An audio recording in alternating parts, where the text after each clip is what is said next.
Hey there, welcome to True News, where we give you the news behind the news. At number 1, Buhari warns that PDP will take Nigeria back to the Stone Age. President Muhammadu Buhari warns that the People's Democratic Party, PDP, will take Nigeria back to the Stone Age if they return to power in 2023. He made this statement while addressing the All Progressive Congress governors on the 24th of March 2022. He said that the APC has performed considerably well in its past 7 years of governance, despite the economic challenges.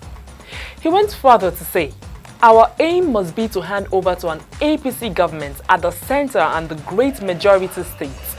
We must not by default allow the PDP get its dirty hands on the government again and return us to the Stone Age." As I say these words, the first thing that comes to my mind is the collapsed power grid. Then, of course, the fuel scarcity and the hike in diesel price. It is almost impossible to power generators in Nigeria. I visited my sister over the weekend, and at night, she did not put on her generator. I must say this was very strange. Then her 11-year-old daughter started lighting candles and placing them at different corners of the house, right? I was shocked. I said to her, "Has it gotten to this?" And my sister replied, "Go and ask your president. You can't even keep food in your refrigerator. If you do, it gets sour.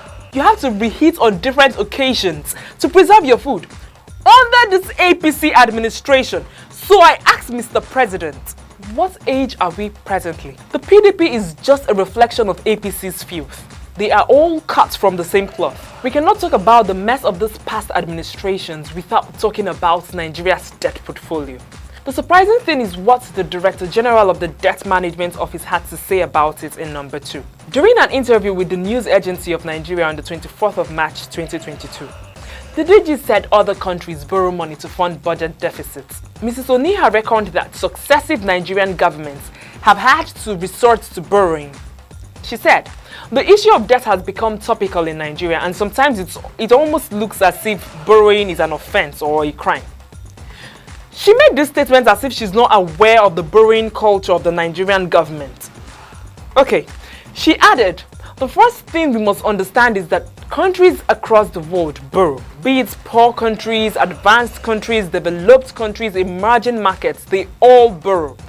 Excuse me, ma'am, Nigerians are aware that countries need to borrow to close their deficit gap and finance critical infrastructure.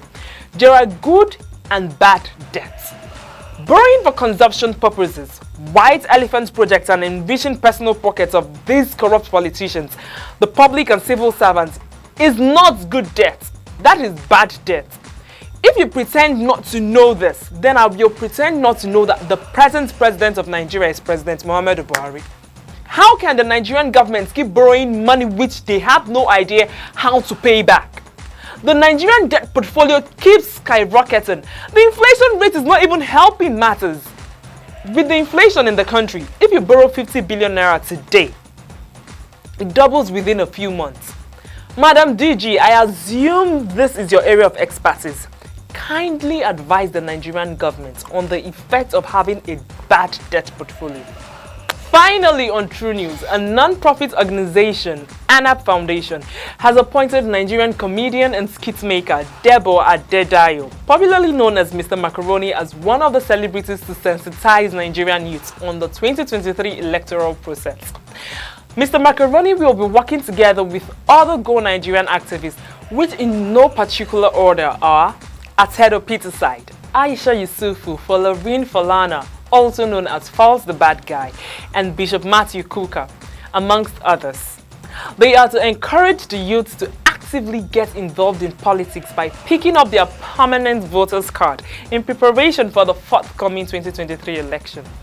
I think this is a step in the right direction, really. I mean, the Nigerian youth have to do more than just complaining about bad governance in the country and actively get involved. That is the only way to effect positive changes in Nigeria. I'm also happy about the selected individuals. They were active in the 2020 NSAS protest and made their voices heard. They used their influence as celebrities to speak up and fight alongside other Nigerian youths. Nigerians hope that these individuals will not compromise their integrity and the trust put on them by the citizens. That will be all on True News today. Do not forget to like, share, leave your thoughts in the comment section below. Be part of the show. Until next time, bye.